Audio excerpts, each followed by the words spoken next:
খবর জেলায় জেলায় জেনে নিচ্ছি হেডলাইন্স।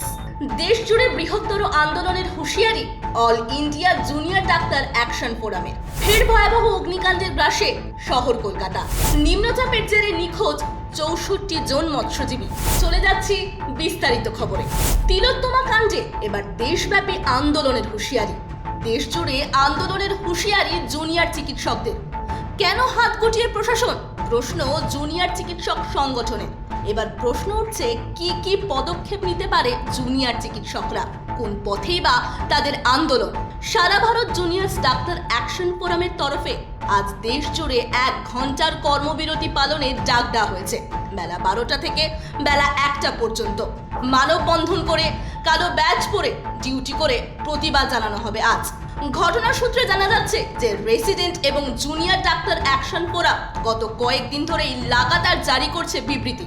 এবার ভুবনেশ্বর এবং বেঙ্গালুরু থেকে জুনিয়র ডাক্তাররা ভিডিও স্টেটমেন্ট জারি করেছে, যেখানে বলা হচ্ছে পশ্চিমবঙ্গের মাটিতে এখন যে জুনিয়র এবং রেসিডেন্ট ডাক্তাররা বিক্ষোভ দেখাচ্ছেন তাদের বিরুদ্ধে যদি কোনো প্রকার পদক্ষেপ না হয় তবে দেশ জুড়ে আন্দোলনে পথে নামবেন তারা। একই সঙ্গে তাদের তরফে জানিয়ে দেওয়া হয়েছে যে অবিলম্বে আরজিকরের জুনিয়র ডাক্তারদের দাবি পূরণ করতে হবে। দোষীদের শাস্তি না হলে দেশ জুড়ে ফের বৃহত্তর আন্দোলনে নামবেন তারা। ফের শহর কলকাতায় ভয়াবহ অগ্নিকাণ্ড। তপসিয়ায় ভয়াবহ আগুন। আগুনের গ্রাসে এক গোটা কারখানা। গুদামে আগুন লাগে বলে জানা যায়। ঘটনাস্থলে পৌঁছায় দমকলের 9টি ইঞ্জিন। আগুনের ভয়াবহতায় গোটা এলাকা ভরে যায় কালো ধোঁয়ায়। এমন অগ্নিকাণ্ডের জেরে আতঙ্কে স্থানীয় বাসিন্দারা। খবর দেওয়া হয় দমকলে। প্রথমে দমকলের 2টি ইঞ্জিন আসে ঘটনাস্থলে, কিন্তু আগুনের ভয়াবহতা এতটাই ছিল যে আরো 3টি ইঞ্জিন পরে আসতে হয়।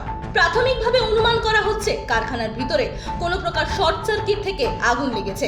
এই ঘটনায় এখনো পর্যন্ত কোনো হতাহতের খবর মেলেনি। এক নাগাড়ে বৃষ্টি চলছে শুক্রবার থেকে। লাগাতার বৃষ্টির জেরে জলমগ্ন গোটা বাংলা। নিম্নচাপ আর মৌসুমী অক্ষরেখার জোড়া ফলায় দক্ষিণ 24 পরগনা জুড়ে দুর্যোগ। এর মধ্যে সমুদ্রে ইলিশ ধরতে যাওয়া 3টি ট্রলারের 64 জন মৎস্যজীবীর সঙ্গে যোগাযোগ বিচ্ছিন্ন। মৎস্যজীবী সংগঠন জানিয়েছেন কাকদ্বীপ এবং ডায়মন্ড হারবার থেকে এই ট্রলারগুলি গভীর সমুদ্রে পাড়ি দিয়েছিল। সমুদ্র উত্তাল থাকায় বিভিন্ন খাড়িতে আশ্রয় নেন মৎস্যজীবীরা। গত 2 দিন ধরে তাদের সঙ্গে যোগাযোগ করা যাচ্ছে না। তল্লাশি চালাচ্ছে উপকূল রক্ষী বাহিনী। আগামীকাল জলস্তর বাড়লে সুন্দরবনের মাটিতে বাঁধগুলি ভেঙে পড়ার আশঙ্কা। কোথাও কোথাও তো ইতিমধ্যে ধস ও ফাটলও দেখা গিয়েছে। আতঙ্কিত উপকূলের বাসিন্দারা। জেলা প্রশাসনের পক্ষ থেকে খোলা হয়েছে কন্ট্রোল রুমও।